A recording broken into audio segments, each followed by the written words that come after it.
আসসালামু আলাইকুম। এটি একটি মিটার বোর্ড দেখতে পাচ্ছেন। তো এই বোর্ডটির কাজ করতেছি।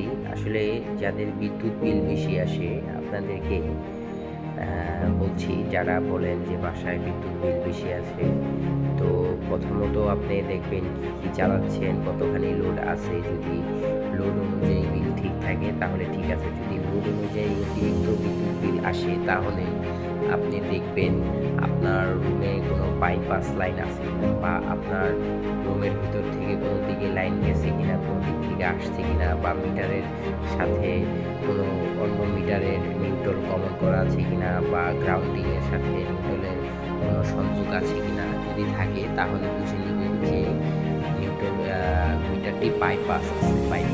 বাইপাস থাকলে আপনার মূলত মিটারেও একটি শো করে, একটি সিগন্যাল দেয়। এটা দেখলেও বুঝতে পারবেন।